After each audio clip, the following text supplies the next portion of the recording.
Ya estamos con el senador Ernesto Sanz. Les contaba, aunque ya lo saben, me imagino, que es precandidato presidencial. Va a ir una interna el próximo 30 de abril en la Unión Cívica Radical. Hasta ahora esa interna es Ernesto Sanz, Ricardo Alfonsín. Y después la Unión Cívica Radical tendría que ir a otra interna, que es las internas abiertas en agosto, que están fijadas por ley, donde quien triunfe en esta interna del 30 de abril va a competir con Julio Cobos, que ha dicho que no quiere que soslaya esta interna del radicalismo. Gracias, senador, por venir. No, gracias por invitarme. A ver, ahora vamos a hablar un poquito de la interna y qué significa, que pues, la gente no entiende bien que esté desdoblada y demás. Pero usted hizo el lanzamiento la semana pasada en el Gran Rex y tuvo una frase que a nosotros nos llamó la atención. Hicimos algunas especulaciones, pero me gustaría que la comentara usted. Usted dijo: yo soy solo Sanz. ¿Eso que fue un palo para Ricardo Alfonsín? No. ¿Qué significa?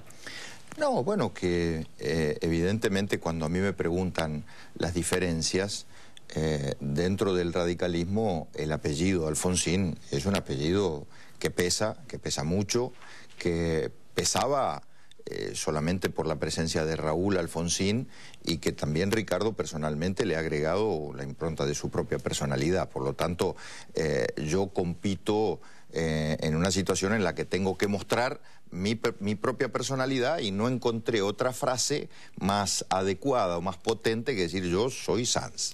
¿Pero usted siente que Ricardo Alfonsín se aprovecha un poco de una figura que es muy querida, obviamente en el radicalismo, ni qué decir, pero también en el resto de la sociedad? No es así, no lo podría decir jamás de esa manera. Lo que sí es cierto, es un activo dentro del radicalismo, y está bien que sea así, está bien. ¿Y qué lo diferencia a usted de Ricardo Alfonsín? Bueno, origen, trayectoria, experiencia en la función pública, quizás una mirada que tenemos respecto al gobierno. Yo tengo una vida muy crítica y muy dura respecto al gobierno, y en los últimos años, en toda mi labor parlamentaria, 4 años como presidente del bloque de senadores, el año pasado como presidente del Comité Nacional del Partido, he sido muy duro y muy crítico con el gobierno, lo sigo siendo, y la verdad quiero suceder este gobierno, quiero cambiar este gobierno y construir un gobierno nuevo y distinto, y bueno, también algunas visiones respecto a la realidad.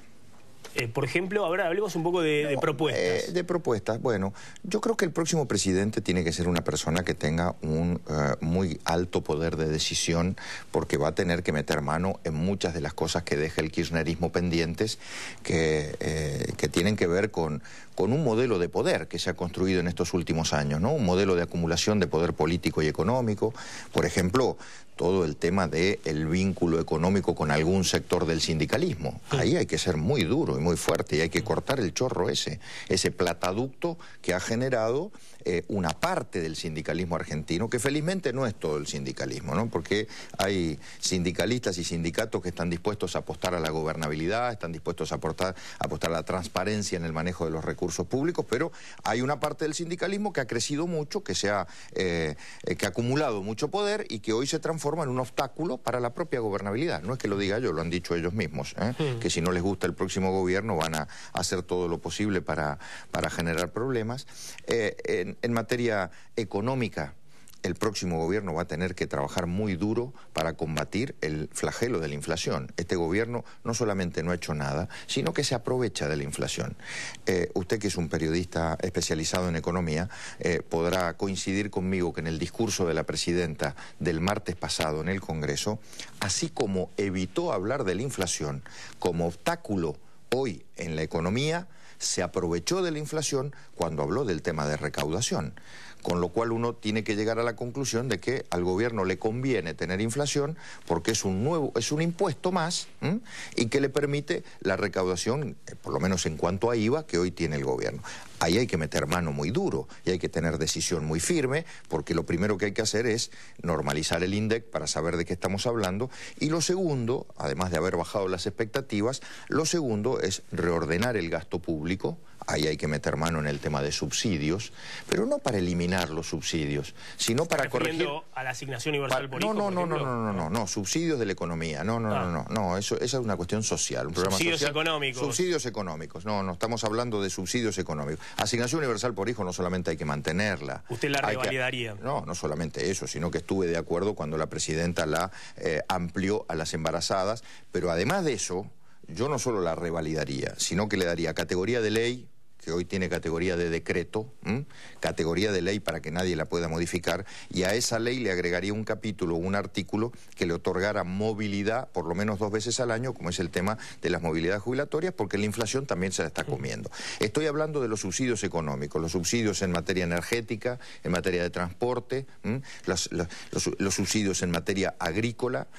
Hoy estaba escuchando en un programa de radio una polémica muy interesante respecto a las sanciones que el gobierno pretende imponerle a algunas multinacionales exportadoras, acopiadoras de grano, y por otro lado, por otra ventanilla, las está subsidiando. Sí. Entonces, pongámonos de acuerdo. O sea, si son tan malas o tan perversas en una cosa que creo que algunas cosas hacen, ¿por qué las estamos subsidiando? En materia energética estamos subsidiando a sectores de alta capacidad económica, y mientras tanto en el norte argentino, cuando llega el invierno, hay que comprar garrafas y caras. A ver, también Glans. Sí, quería hacer una pregunta, volviendo al tema inicial que habías preguntado, Maxi, sobre la interna radical.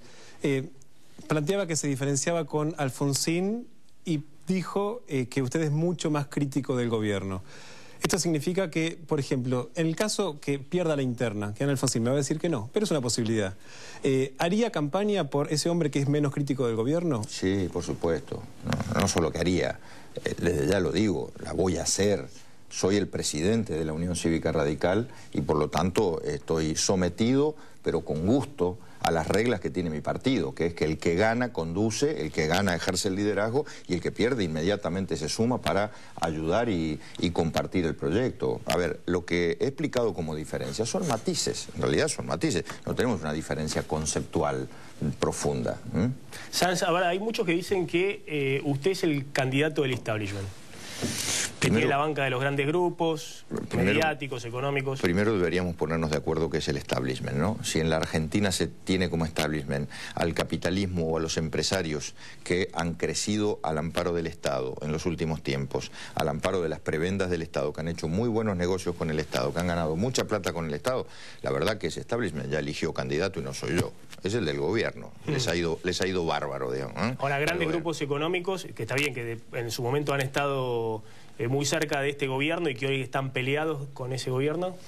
Yo tengo el respaldo de sectores productivos, fundamentalmente los sectores de la economía diversificada, pequeña y mediana del país. Me pasó los otros días cuando fui a la exposición agropecuaria, pequeños y medianos productores de todo el país que iban de visita a ver las últimas novedades en materia agropecuaria. Me pasa cuando recorro el país, las cooperativas agrícolas industriales. Vengo de una provincia en donde Mendoza es una de las provincias que más pymes tiene y eso son un respaldo evidente, porque me crié ahí, porque conozco del tema y porque toda la vida defendí eso. Pero además, porque yo creo que este es un país que tiene que poner sobre la mesa las dos ecuaciones del desarrollo, que son la generación de riqueza y la distribución con equidad de esa riqueza.